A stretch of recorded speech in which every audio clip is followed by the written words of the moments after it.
Hey, what's up everybody, and welcome to my How to Build a Studio series, where I get to show you how I turned this into this, a state-of-the-art audio and video production studio in my basement. I can't wait to show you some of the tips and tricks and the things I learned along the way to hopefully help you make your home studio build the best that it can be. Thanks so much for watching. Let's get started.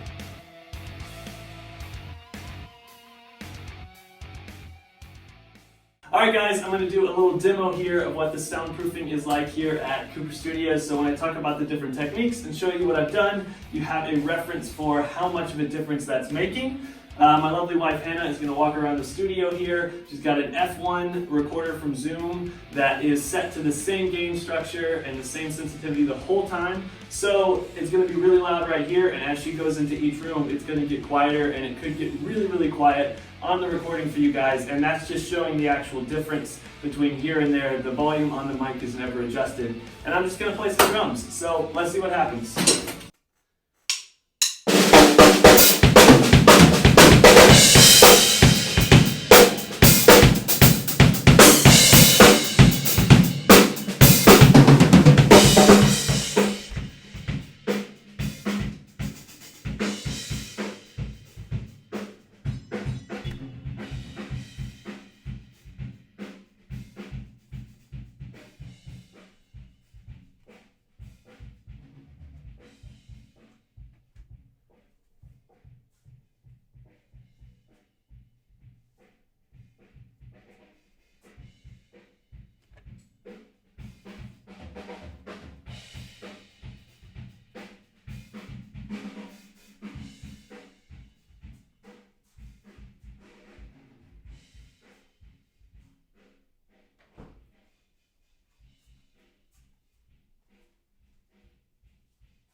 Hey, what's up everybody, and welcome to this video on soundproofing your home studio, your drum room, your practice space, whatever. And when I say soundproof, I put it in quotes because technically there's a lot of misconceptions around soundproofing, and the concept of a soundproof room or soundproofing a room means eliminating the transfer of sound from inside to outside of a room, or from outside of a room to inside of a room. And unless you have a ginormous budget of tens of thousands of dollars, if not way more than that, just for the soundproofing, most likely you're not going to have a completely soundproof room. Now, that's not to get you down. This space right here had a large budget and a lot of incredible companies that helped to make it possible, and I did a ton of work on this space, and it's not completely soundproof, but it's amazing, and there's so many incredible things that I can do with it. The idea of what we're going to talk about today, this soundproofing, which is really just a word to get you interested and excited, is more about reducing the sound transfer in and out of the room, and some things that you can do on limited budgets and limited abilities, because not everyone has like an unfinished basement that they're going to build a whole new room in, and not everybody has a practice space where they can add 4 walls or 20 inches thick of concrete block and things like that to actually soundproof the room. And so today got a bunch of things to talk about that will help you with your small projects, your large projects, your home studios, your practice rooms, and we will kind of discuss a few things that you can do, possibly even yourself, without hiring anybody and without spending a ton of money. Now, before we get to that, let's talk about another misconception just to get it out of the way. This is not soundproofing. If you throw this egg crate kind of stuff up on the wall, you're not eliminating the transfer of sound in or out of your room. All you're doing is kind of changing the way it sounds in your room. So this is considered acoustical treatment, and this is really cheap, not very good stuff at that.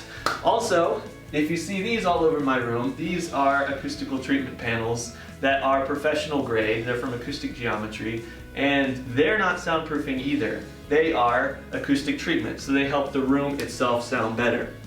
Now that you know that, and you're not going to go out and buy a bunch of egg crates and throw them up on the wall. Let's talk about what you can buy and how you can soundproof your room. Alright, so although there are many ways to reduce the sound transfer in and out of a room, the first place that I would start is with the doors, especially on a small practice room or a small studio where you don't have a huge budget to make a big change. And the thing about doors is they have gaps. They have gaps at the bottom, they don't seal properly when you close them. Oftentimes, in most homes, your doors are not solid doors. They have a gap in between, there's an air pocket in the middle. It's not a very solid mass-filled object. And so when it comes to your walls, typically it's drywall or it could be plywood or something, but those are solid masses that have very few penetrations besides electrical boxes or lighting coming in and out of the room. And so there are a few places for the sound to leak out. But a door has all those gaps. And so replacing a thin, lightweight door without a lot of mass with something that's solid core, and then also sealing the door properly so that all those gaps are no longer there, really can make a huge difference in the amount of sound transfer in and out of the room with not a huge investment.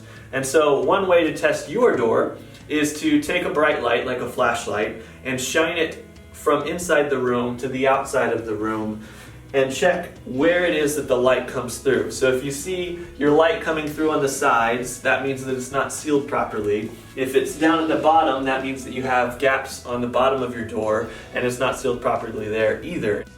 An acoustical surfaces or acoustic geometry door seal kit will actually allow you to seal those gaps on the door and reduce the amount of sound and light and air that can get through those gaps. It basically eliminates the gaps on the door, and when you close it, the bottom seal can actually seal itself. It's an auto seal feature, which is really, really awesome.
And if you noticed, of course, I actually have two doors here. And the reason I have two doors is because this live room is a room within a room setup. And so when you get really deep into trying to make this room as soundproof or as isolated and resistant to sound transfer as possible, you would want to look into creating a room within a room, because now I've got two walls and I also have double doors. And so that is double the amount of solid core door, double the amount of door seal that I have keeping the sound from going in and out of the room. So that's first step, your doors. Next step that I think can be a moderately priced, moderately easy project would be taking a look at the floor and isolating your floor. So let's talk about that. So another big problem that can be solved rather easily is the transfer of frequencies through the floor in your build. And so for me, I didn't have as big of an issue with that because this is the concrete slab, the subfloor underneath the flooring I have here. And so I'm also on the lowest level of my house, so I don't have to worry about anything below me. It can still transfer in between rooms, but it's not a big issue on the concrete slab as it is if you have a drum set on a higher level in your house. I used to have a drum set in my bedroom, and so you could hear it right below me, every single time I played really, really well. And so what happens there is that your low frequencies, especially like the kick drum, floor tom, are sitting right on the floor, which is right on the subfloor, which is right on the joist, and then it's right on the drywall. Most of the time in these builds, there's no isolation, especially in a typically built house, between those layers, and so sound transfers through those solid objects really easily right into the space below you and across from you in the room next to you. And so what you want to do is you want to isolate your drums or your bass guitar amp or whatever it is from the floor. The easiest way to do that is quite simply with just a rug right away. So that can be a little bit of a barrier, especially if you get one that has a rubber bottom.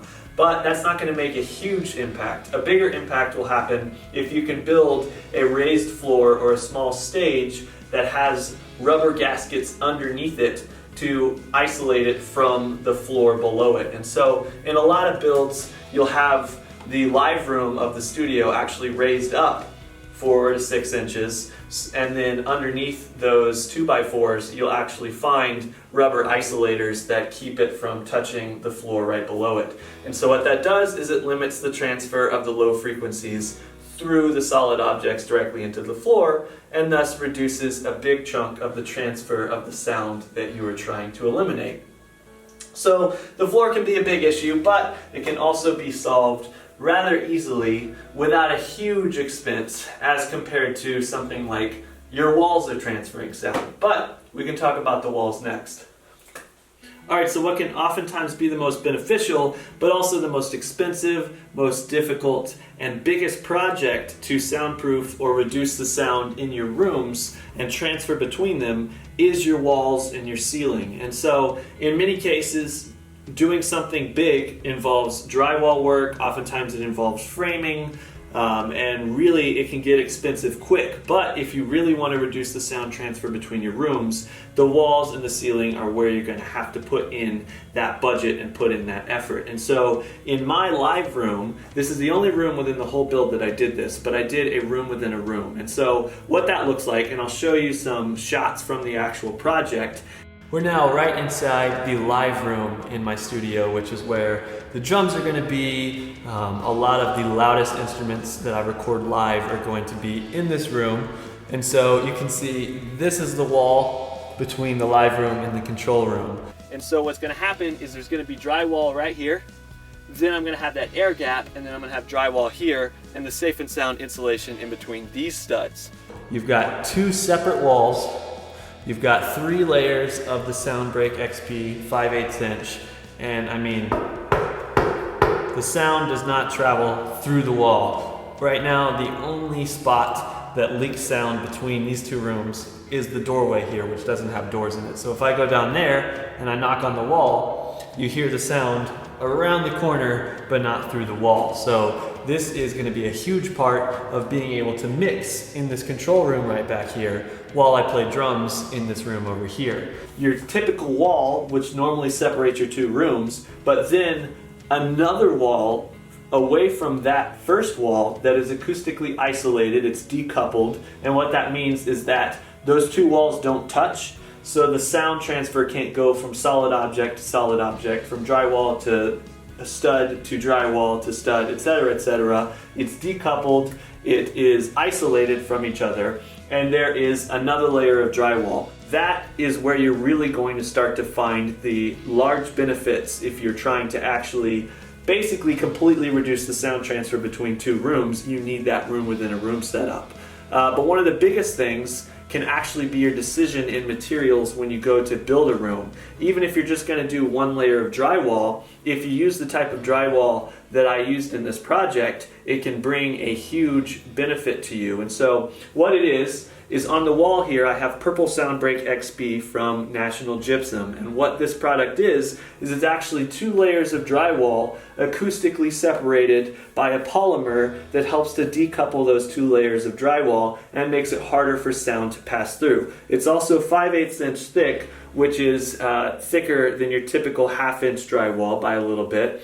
And then on the ceiling, I have 3/4 inch thick Soundbreak XP, which is the same kind of drywall with that polymer in between. It's just even thicker. And so what this can do is this acts as a barrier, that polymer in between the two layers, for your sound going through. In a lot of builds, people will do drywall with a layer of polymer and then another layer of drywall. But this means a ton of work because you have to hang a lot of extra drywall, and it also means a lot of added expense because you're paying for that extra labor, or you're doing that extra labor yourself, but you're also buying 2 layers of drywall, you're buying the acoustical polymer that goes in between the layers of drywall, and it's a big mess and a lot of work. And so this SoundBreak XP drywall that I used in my build, I used it because it's a lot easier. They just hang 1 layer if they're doing a single room, or in this situation it's a room within a room, so you've got a layer here on this wall, and then you have that gap, that isolation, and then you have another layer on this wall. It's 1 layer to finish, it is 1 layer to hang, and it reduces the labor cost of the project while still gaining the benefits of having a polymer in between those 2 layers of drywall. Outside of that, the choice of insulation within the walls is important as well. You can use your typical pink insulation, fiberglass, but it's hard to work with and it doesn't acoustically isolate like the product that I used, which is the Rockwool Safe and Sound product. It's a stone wool product and it goes in between the studs, and it actually helps with fire as well. It's very resistant to fire, and it's also much more resistant to sound than your typical insulation. And so you spend a little bit more on the insulation side and you get that added benefit of the sound transfer being blocked even more by not only your drywall, but also the insulation in the wall. And so many homes actually don't have insulation in their interior partition walls. So for a smaller build, something where you want to work on a single room in your house, and you don't want to spend a ton of money, you could take the drywall off, insert the Safe and Sound insulation into the stud cavities, and then put on a layer of the Purple SoundBreak XP, and you're going to immediately increase the sound resistance between the 2 rooms by a lot. And so those are kind of a few small ways without having to go to adding another layer, another wall, doing a room within a room, that can be a big benefit for not as much work. But the biggest thing that you can do is if you just take a room that you already have and add a second wall inside of that room and a second ceiling where it's acoustically isolated from the one above it, and then use the SoundBreak XP and use the Safe and Sound insulation within those walls, and that's where you're really going to start gaining huge benefits for the amount of sound transferred in and out. Plus, if you do within the room within a room, you can have that double door, double isolation that we talked about earlier. Another option to help with your door situation that we talked about earlier, is your doors being your biggest leak point, is to do what a lot of studios have, and you could actually do this in your home too if you really wanted to, although it might be a little weird, but that is to have a sound lock. And so this right here is my sound lock. It is the hallway, the connector between my live room, my control room, and on the other side of this door is my green room. And so I typically have artists, I have people here at the studio hanging out in this room. They can talk, they can joke, they can actually, there's their own speakers in there so they can hear whatever mix they want from the board. But you don't want the sound of them talking and laughing and joking to get into the other room. And if, say that's a bedroom, which it actually is a bedroom as well, I don't want to be in here mixing and the person not be able to sleep. And so what this sound lock does is it adds another door and another amount of space in between one room and the next. And here it works in 3 ways, because it isolates the live room and the control room, it isolates the control room and the green room, and in this here is my HVAC for the house, and right here are my guitar amps. And so I don't want my HVAC sound going into the live room, I don't want my guitar amp sound going into the live room, control room, etc, etc, etc. So this air here, this open space, allows for that sound to have a harder time traveling between, as well as this corner. And then all those extra doors adds up for more soundproofing or sound isolation. And so it also allows people to go from the green room to the control room without going into the live room. And so there's a lot of benefits to having a sound lock like this, and it certainly has worked out really well for my build, and could be something that you do just to eliminate the sound coming out of a room into the next room through the door by building a small sound block that you can use for storage, or you could use it as I don't know, just a way to come out of your space, maybe talk on the phone while someone's drumming, but not go into the next room. It can definitely be helpful in a lot of builds and a lot of scenarios.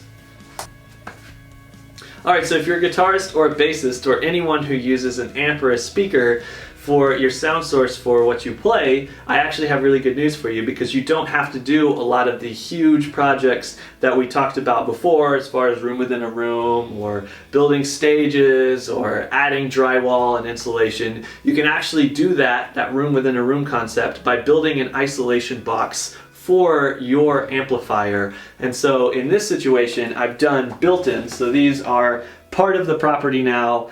It would take a lot of work to rip them down and take them out, but you could do a mobile one on casters, and what these do is they allow you to put your amp inside and reduce the volume on the outside, and also reduce the volume coming out into a different room. And so if you wanted to record a guitar amp in the same room as the drummer, but you didn't want your drums on your guitar mic, you didn't want your guitar on your drum mics, if you build a really nice box, then you can almost completely reduce the sound that's coming in and out of the box for the amp. And so in this situation, I made them pretty big, but you see this door is super thick. It's multiple layers of, you got MDF, and then I actually did some plywood on the outside so I could have that pretty wood finish there. And then you've got a 2x4 frame, and underneath this Echo Eliminator insulation or absorber product, you have multiple layers of that SoundBreak XP. So there's 2 layers of drywall in here, then you've got the 2 layers of wood. You also have a seal around the outside, and I'm also going to add some rubber gasket for that seal as well, similar to the doors. But on the inside, you've got multiple layers of drywall on each side, and then on the sides of the boxes themselves, and I'll show all this in some extra clips, but you actually have an air baffling system. And so an important thing is you need to make sure that there's air circulation in and out. Cool air has to come in, hot air has to leave, because if you don't do that, your amp is going to overheat or catch fire or who knows what. I'm not a guitar amp connoisseur, but I do know that it requires cooling air. And so in this situation, I have the air being pumped in and then baffled so that the sound can't easily escape through the air vents or air ducts for these boxes. So cool air comes at the bottom, and then the hot air leaves higher up in the box and is baffled out and comes out on the side. And so these were definitely expensive boxes, but because I built them myself, instead of paying $5,000 to $10,000 for a company to come in and build one for me, I probably built both of these boxes for somewhere between $1,000 to $2,000, maybe even less than that. And the bottom one is a little bit smaller, but you can fit 2 amps at once, and they're connected via conduit to the live room and to the control room over here.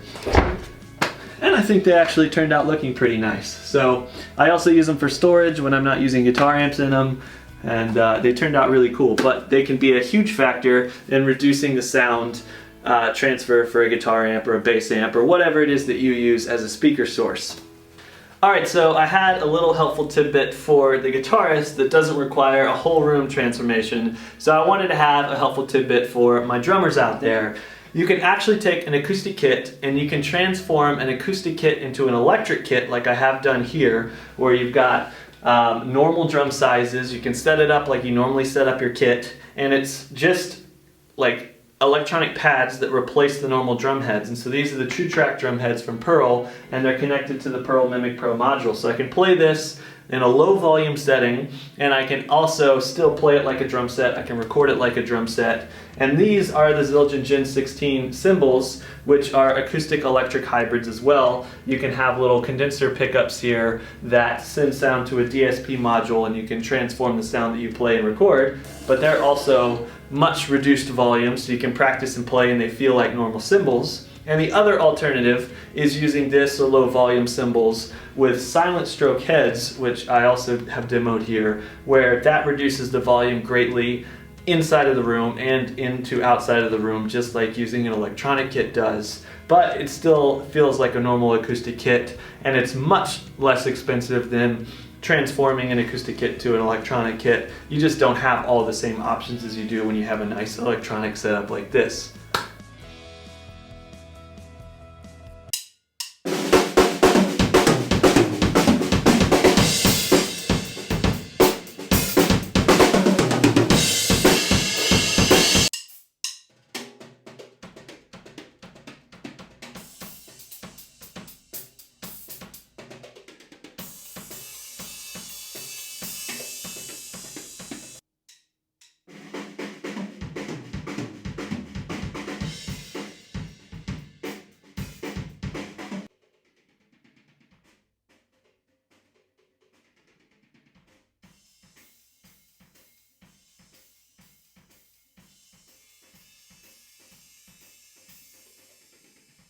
So, just another little tidbit to throw in there, and another way to practice and reduce sound if you don't have the budget to throw up a bunch of drywall or put in multiple layers of isolation. But at the end of the day, if you can do it, you should do it, because having a nice soundproof room to play your drums in, or your guitar or whatever, can be a huge factor to allowing yourself to practice, to record, to do the things that you love whenever you want to do them. Because I can sit down here and play while my family's asleep upstairs at 3 in the morning, and my neighbors don't hear it, and my family can sleep. It is absolutely amazing to be able to do that whenever it is that I want to. So I hope that this video has helped you.